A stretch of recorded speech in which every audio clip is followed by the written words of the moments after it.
I never expected it. One day, she took the kids and walked out, leaving nothing but a note.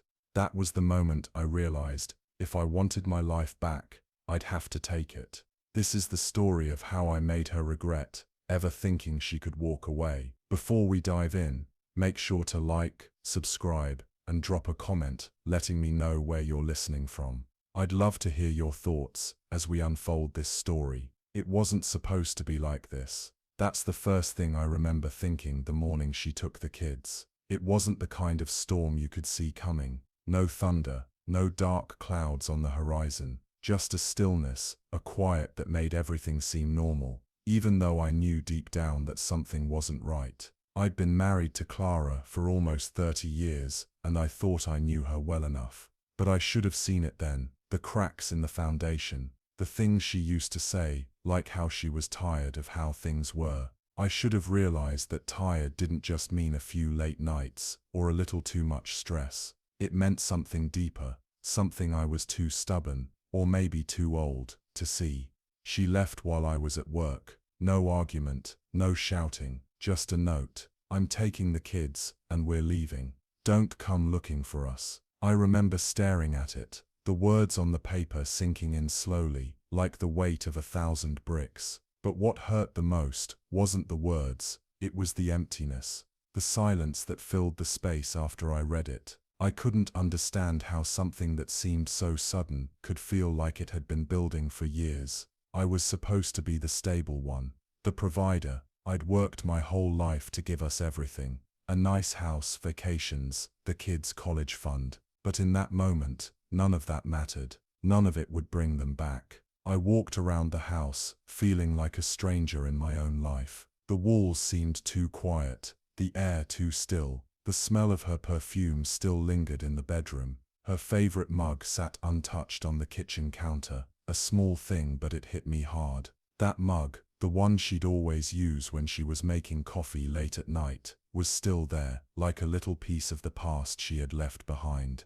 I stared at it for what felt like hours, trying to make sense of everything, and yet nothing made sense. How did we get here? Where had I gone wrong? Somewhere in that haze of disbelief, I found myself rifling through the mail. I wasn't looking for anything specific, but I guess I hoped there'd be something, some sign that it wasn't too late, that maybe it was all a mistake. That note from Clara, the empty house, the missing kids, none of it seemed real. But there in the pile of papers was a birthday card I had forgotten to open. I didn't remember buying it, but there it was. The small things like this, like the birthday card, would stick with me almost like clues I couldn't yet understand. And then, as I held the card, I felt it. The simmering tension. The kind of tension that doesn't scream at you, but gnaws at you quietly, like a hunger you can't quite satisfy. The hurt, the betrayal, the weight of being utterly powerless. All of it was there, beneath the surface, and I had no idea how deep it ran. Looking back now, I can see it for what it was, the calm before the storm, a storm that had already begun, but I was too blind to notice. I wasn't always the man I am now. I used to believe that doing the right thing, being the steady hand, would earn you respect.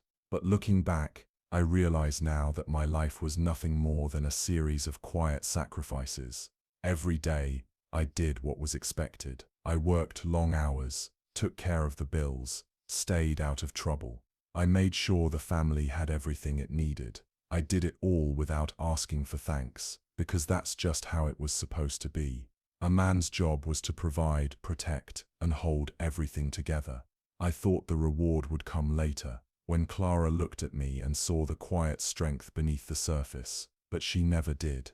It wasn't just Clara, it was everyone. At work I was the reliable one, the man everyone counted on, but no one ever noticed when I did something right. I'd go home every night, exhausted, my hands calloused from working on the house, or fixing something for the kids, or putting in extra hours at the office. I remember the long meetings, when my ideas would get dismissed without a second thought. My boss would say, "Let's see what the younger guys think," and all I could do was nod, quietly fuming on the inside. No matter how many projects I completed ahead of schedule, how many late nights I spent fixing problems no one else could handle, I was still the invisible man. I was passed over for promotions, ignored in meetings, and left to clean up the messes others made. My age, they said, was a liability. I didn't have the energy to keep up with the younger, more dynamic employees. So I stayed quiet. I did my job, never asking for recognition.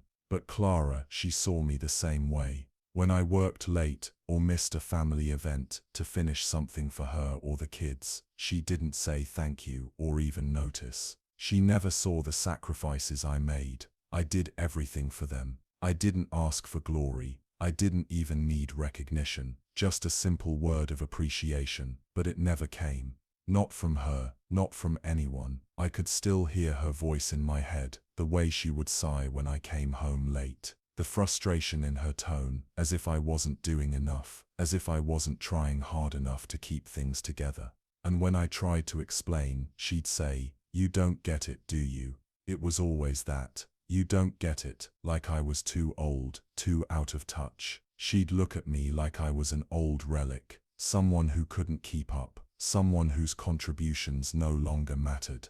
It's funny, really. I thought I was doing everything right. I thought I was giving her what she wanted. But in the end, I was just overlooked, dismissed, forgotten, ignored. And I did nothing but keep my head down, keep pushing, keep providing.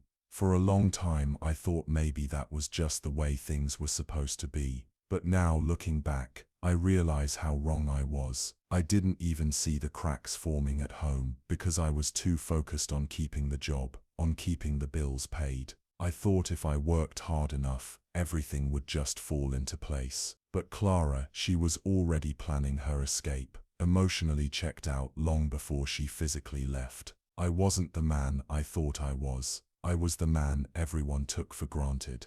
That day when she left with the kids, it wasn't the first betrayal. It had been building for years.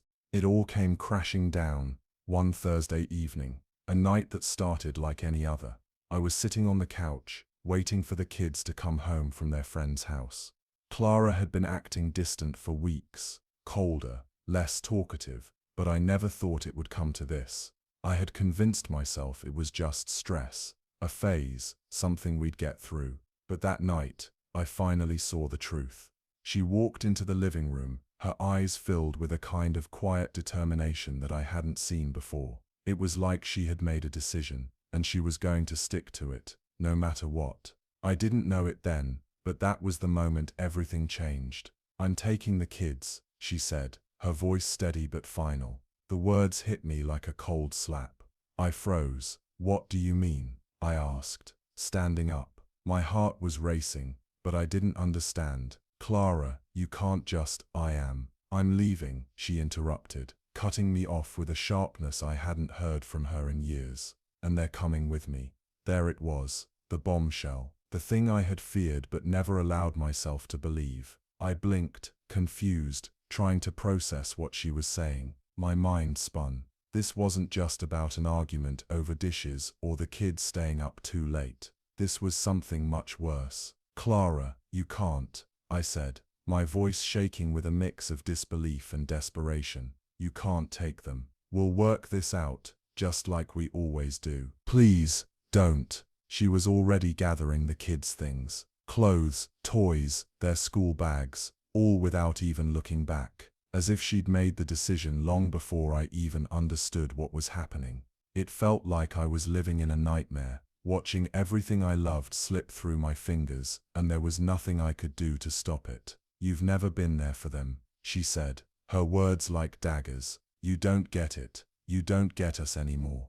I opened my mouth to respond, but the words caught in my throat. "Us." She kept saying that. She'd been pulling away for so long, and I had refused to see it. I'd buried myself in work, trying to fix everything, thinking I could keep it all together. But Clara had already made her choice. "You don't get to decide that," I said, the anger rising inside me for the first time. My voice was louder now, a tremble of rage and hurt leaking through. But it wasn't enough. She didn't stop. "I'm leaving, and you can't stop me," she said, her voice cold and final. "You're not a part of this anymore." The world seemed to tilt on its axis. I didn't understand. How could she just take them? How could she look at me like that? Like I was nothing. Then came the moment that would haunt me forever. I will fight you for them, Clara, I said, the words escaping before I could stop them, but I wasn't prepared for what happened next. She turned to me, her face pale but determined, and for a moment I saw something in her eyes that I hadn't seen in years. Not love, not even pity, but something colder. You think you can fight me, she said, with a laugh that sounded more like a hiss. You're nothing without me. You never were. It was the slap I had been waiting for, but not the one I expected. In that moment, the power balance shifted, and I realized far too late that I had been living in her shadow, a man who'd been invisible in his own home. And now she was using the one thing that mattered most to me as leverage, my kids. Her words echoed in my ears as she packed the last of their things. You don't get to keep them. You never really had them. It was as though time had stopped. The clock was ticking, and I knew I didn't have much time before she was gone with them, and I'd never get them back. I was on the verge of losing everything, and I felt the weight of it crushing me. As she reached the door, she paused, turning her head just enough to say one last thing before disappearing with the kids. You'll regret it, all of it. And with that, she was gone. The quiet that followed was deafening. I stood there in the empty house, my heart pounding in my chest. My mind raced. Regret it. She was wrong. I wasn't going to regret it. I had never been the one who walked away. I wasn't going to be the one who let her control everything. In that moment, a realization hit me like a ton of bricks. I'd been wronged, and for the first time, I could see clearly. If I wanted to reclaim my dignity, if I wanted to make her regret what she'd done, I had to do something. I had to make it right, and I would do it in my own way. I remember sitting alone in the dark one night, staring out the window, trying to put the pieces together. The house was empty, the silence almost unbearable, but it gave me time to think. For so many years, I had let things slide. I had been the quiet one, the one who always kept his head down and did what was asked. I thought that's what being a good man was, putting your family first, swallowing your anger, taking whatever came your way. But that was the old me. The man I had become in those few weeks since Clara left wasn't a man who just let things happen anymore. The shock had faded into a quiet anger, and that anger gave birth to something much more dangerous. Clarity. I wasn't going to beg for them back. I wasn't going to chase her. I wasn't going to make the same mistake I had for years, chasing after someone who had already decided I was worthless. No, this time, I was going to make her see. I was going to make her regret the day she ever thought she could take my children without consequence. The old me would have just sulked, hoped things would work out in the end, trusted that time would heal everything. But I had been wronged, and now I realized time wasn't going to fix it. Time was just going to give her more time to erase me from their lives. The time for waiting was over. The time for action had arrived. I started small. Just a few phone calls, checking in with old contacts, people who knew me before I was the invisible man, before I let myself be overlooked. There were things I could use, resources I hadn't tapped into in years, and I realized just how much I'd been holding back. I'd always been the guy people trusted, the guy who helped behind the scenes. Now I would use that trust to my advantage. I wasn't just going to go in with guns blazing. No. That wasn't my style, and it wouldn't work. Clara was too smart, too calculating for that. I had to think it through, methodical, step by step. I needed leverage, something I could use that would hit her where it hurt the most, something that would make her question every decision she'd made. It wasn't just about getting my kids back, though that was certainly part of it. No, it was about taking control of my life again. It was about making her see that she couldn't just walk away and leave me broken. But then for a brief moment, something stopped me. I started to think about the possibility of reconciliation, of going to Clara, telling her that I understood, that I could change. Maybe I could convince her to come back, to give us another chance for the kids' sake. Maybe the years of sacrifice and patience, the quiet love I'd shown all these years, could win her back. For a moment I entertained the idea. I thought about our life before all of this, when we laughed together, when we believed that everything would work out. I thought about the kids, about how much they needed their mother and father together. Maybe, just maybe, there was a chance. But then just as quickly that hope faded. It wasn't just the hurt from her words that reminded me I wasn't the man she wanted anymore. It was the realization that I had been living in denial. She had made her decision a long time ago. She had already chosen a life without me, a life where I didn't fit in, and the worst part, she had already moved on. That brief glimmer of hope died, just like everything else that came before. I wasn't going to beg her back. I wasn't going to be the man I had been. I was going to make her regret what she had done. I knew that I had to be patient. My revenge wasn't going to be a firestorm of fury. It was going to be precise, deliberate, the way a chess master moves their pieces, each one strategically placed to force the opponent into a corner. I had the tools, the knowledge, the contacts. I was going to use them all.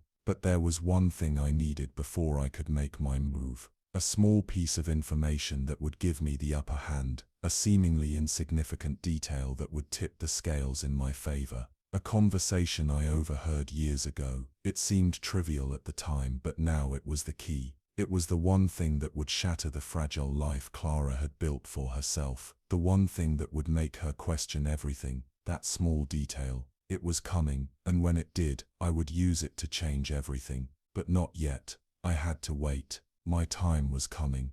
The first move wasn't dramatic. There were no fireworks or long speeches, no grand confrontation, just the quiet click of a button, the soft hum of a phone call, and the knowing sense that things had started to change. That's how revenge often begins. Not with violence or fury, but with patience, precision, and an understanding that control, once lost, can be quietly regained. It was something small, almost imperceptible, but it was enough. I'd contacted an old lawyer friend of mine, someone I hadn't spoken to in years, but someone who knew the law like the back of his hand.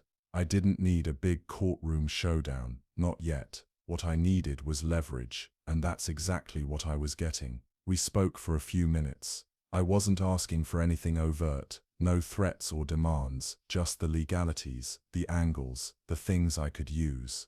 I needed to know my options, and this was the first step. The information he gave me wasn't earth-shattering, but it was significant. There were cracks in Clara's position, ways she had slipped up in her legal filings, things she hadn't considered, and most importantly, I knew how to use them. I'd always thought of myself as a man who played by the rules.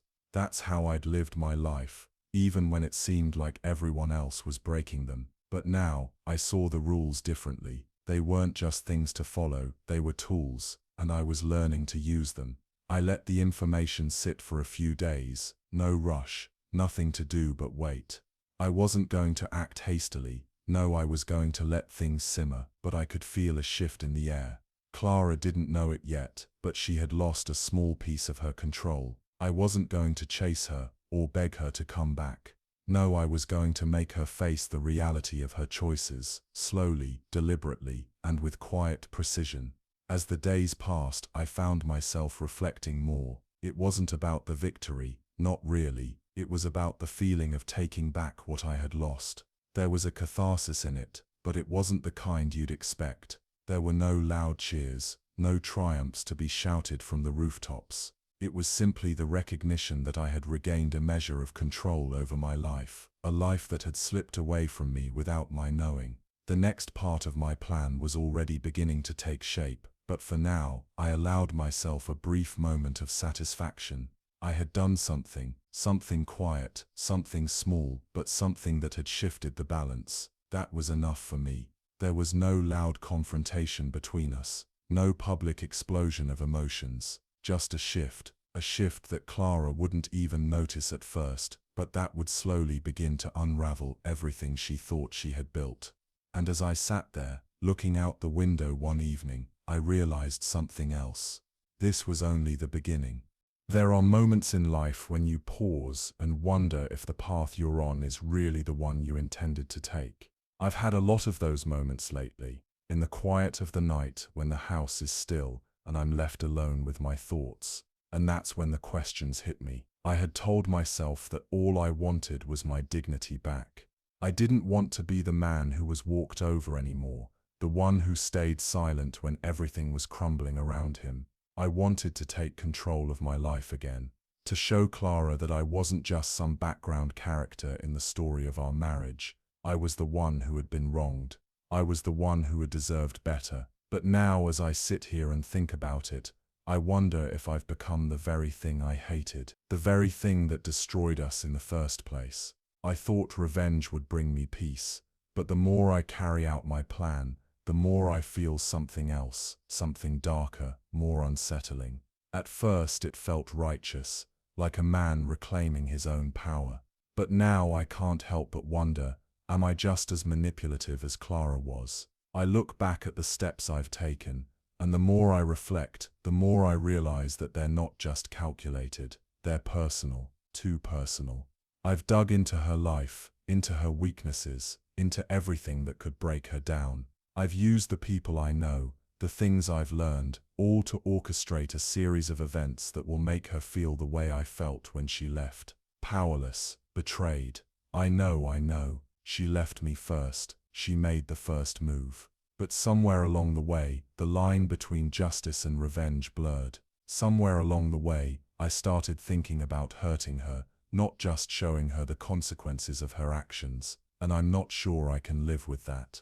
You're probably thinking, why does it matter? She left you, she hurt you first. And you're right. In so many ways, I've earned this. I've earned the right to fight back. But still there's a part of me, a small voice that keeps asking, who have I become in this process? Is this the man I wanted to be? The man who uses his past wounds to tear down someone else's life? It's like looking into a mirror and not recognizing the face staring back at you. I think about the small victories I've achieved so far, the shifts in control, the quiet erosion of her sense of security. But as I stare at those victories, they don't feel like the triumphs I imagined.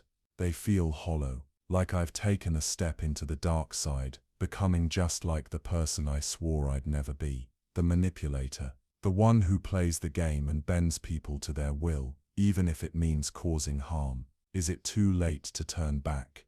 Have I already crossed a line from which I can't return? I never thought it would come to this. The path I'm on isn't as clear-cut as I once believed. The anger that fueled me, the desire for justice, they're no longer black and white. They're a mess of grey, and I'm not sure if I like the man I'm becoming. But one thing is clear, I can't stop now, not yet, and that's the part that haunts me. It had been weeks since I'd set everything in motion. My plan was working. Slowly but surely, Clara's carefully constructed world was starting to crack. The little things I'd orchestrated, the quiet, legal maneuvers, the whispers in the right ears, they were all coming together. I could feel it, the shift in the balance of power. She hadn't noticed yet, but I knew it was only a matter of time before she realized that I was no longer the invisible man she could control. Then one phone call changed everything. I was sitting at the kitchen table, sipping a cup of coffee, reviewing the next steps of my plan. I was calm, collected, ready to execute the next phase. My mind was working through every detail, every possibility, but when the phone rang, the moment was shattered. I didn't recognize the number. Normally, I would have let it go to voicemail, but something told me to answer. "Hello," I said, my voice steady but curious. "Is this David?" The voice on the other end was unfamiliar, sharp, urgent. "Yeah, who's this?" I asked, a sudden unease creeping up my spine. "I'm sorry to do this to you, but I need to tell you something. You need to listen closely. This isn't what you think." The words hit me like a slap. My pulse quickened as I strained to listen, trying to make sense of the situation. "I don't understand," I said, my mind racing. "Who is this? You don't know me," the voice continued, "but I've been following the situation with your family. I have information you need to hear. You've been planning your revenge, right? You've been playing your cards well,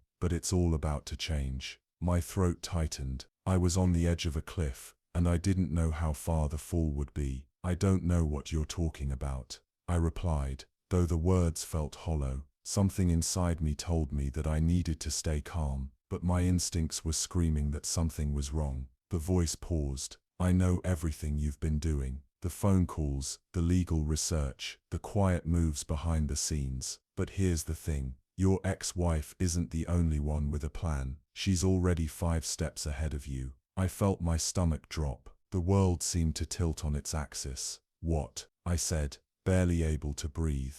What do you mean? The voice revealed something I hadn't considered, something that turned everything I thought I knew on its head. Clara wasn't just running away from me. She wasn't just taking the kids. She was playing a far bigger game, and I was a pawn in it. Clara, she's been working with someone, the voice continued. A lawyer, yes, but more than that. She's been positioning herself for something much bigger than you realize. I'm telling you this because, if you don't act fast, you're going to lose everything. Not just your kids, but your entire future. I sat there, stunned. It felt like the floor had fallen out beneath me. For all my careful planning, for all the control I thought I had missed something crucial, something that I couldn't undo. Before I could gather my thoughts, the voice hung up, leaving me in stunned silence. My mind spun, trying to piece together what I had just heard. How had I been so blind? How had I missed this?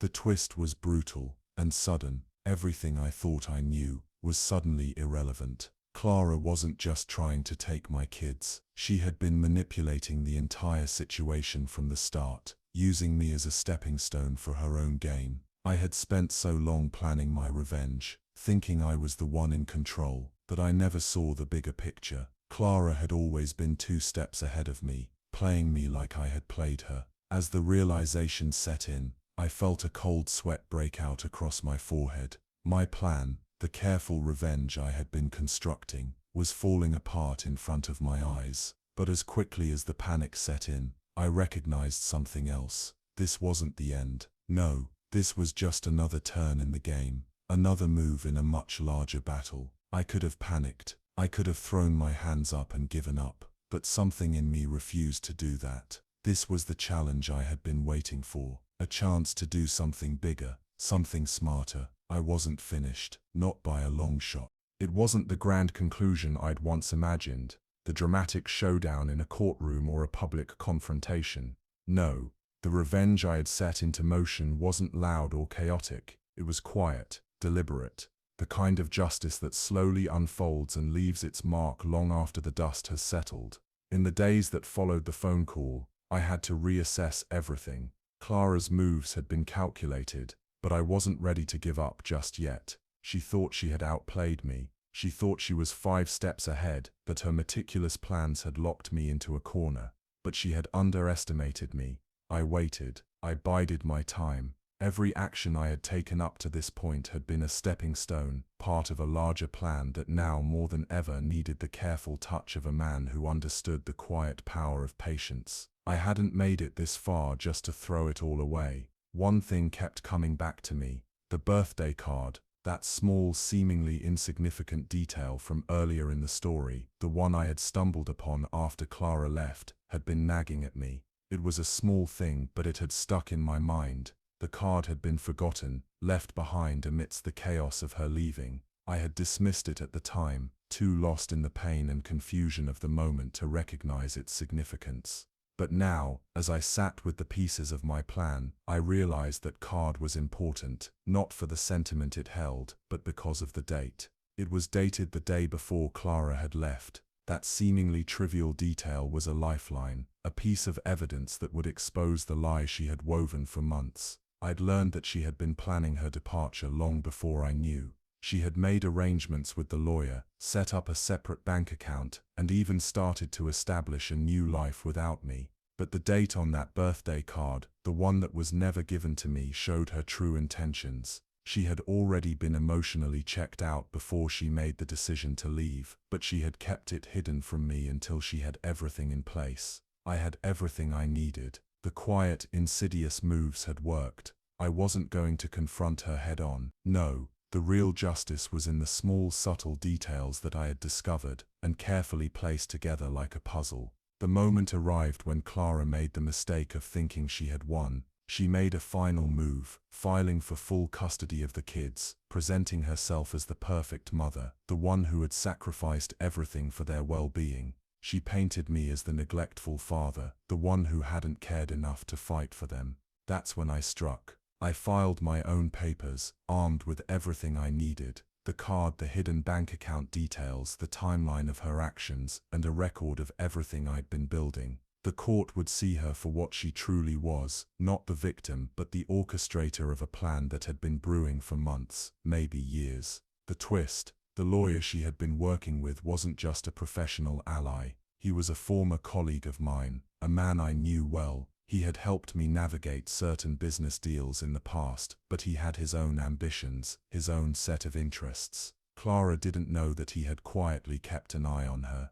She didn't know that he had been the one to tip me off, the one to suggest a certain piece of evidence that would turn the case in my favor. It was all falling into place, not with a bang, but with a quiet certainty. When the judge reviewed the evidence, it wasn't Clara who held the upper hand. It was me. The slow burn of every calculated move I had made had paid off. I sat in that courtroom, not with triumph or anger, but with something far deeper, a quiet satisfaction. The satisfaction of knowing I had outsmarted her without ever needing to raise my voice. It was dignity restored. It was control regained. The kind of justice that didn't scream, but whispered. As the judge ruled in my favor, granting me shared custody of the kids, and addressing Clara's manipulations, I didn't feel a rush of victory. There was no moment of exultation. I had done what I needed to do, not because I wanted to punish her, but because I had to reclaim my life, to show her that she couldn't simply walk away from the mess she'd created.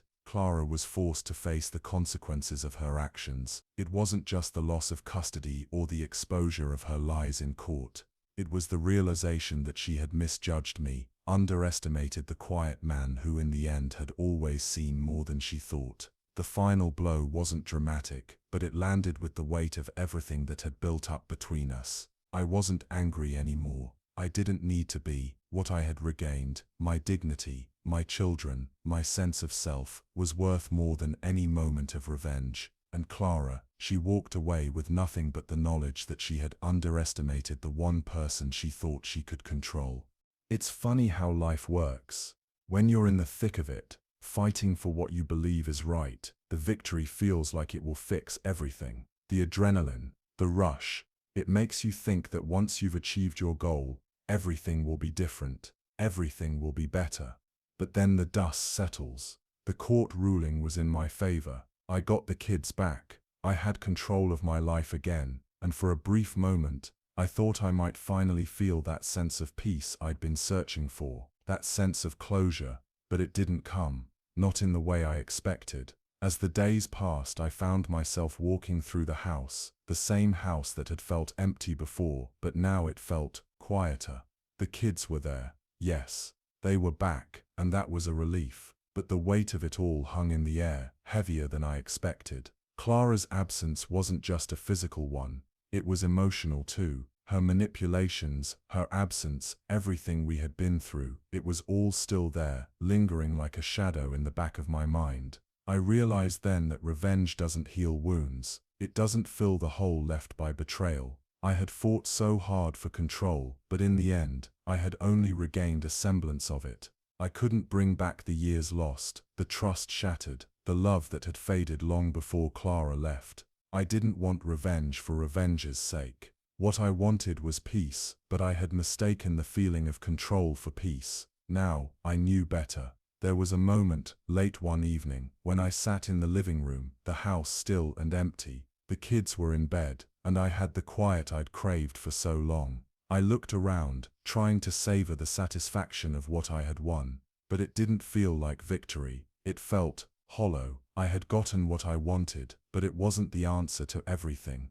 I had spent years battling for this. I had spent months plotting my revenge, thinking that this would be the final act, the thing that would bring me peace. But peace isn't something you can demand, it's something you have to find on your own, and I hadn't found it yet. I had won the battle, but I was beginning to realize that the war, the one within myself, was far from over. The anger, the betrayal, the resentment I had carried for so long, they didn't just disappear because I had won in a legal sense. The scars were still there, and maybe they always would be. The truth is, I still don't know what comes next. I've reclaimed my life, but I wonder if the wounds of the past will ever fully heal. Will I ever feel at peace with it all? Or is this just another chapter in a story that won't ever truly end? And Clara, she's gone, but I know she's still out there, living her life. Perhaps I'll never know if she's learned anything from all of this. Perhaps it doesn't matter. But one thing is certain, revenge has a cost, and I've paid it. I'll have to live with that, whether I like it or not. In the end, the story isn't just about what was taken or what was regained. It's about the passage of time and how it changes you. The man I was before, the one who just let things slide, who sacrificed his peace for the sake of others, is gone. But so is the man I was after the revenge. And in the silence that follows, I can't help but wonder who I am now. The man who took control, or the man who still can't find peace. Time keeps moving forward, and maybe, just maybe, that's all I can do too.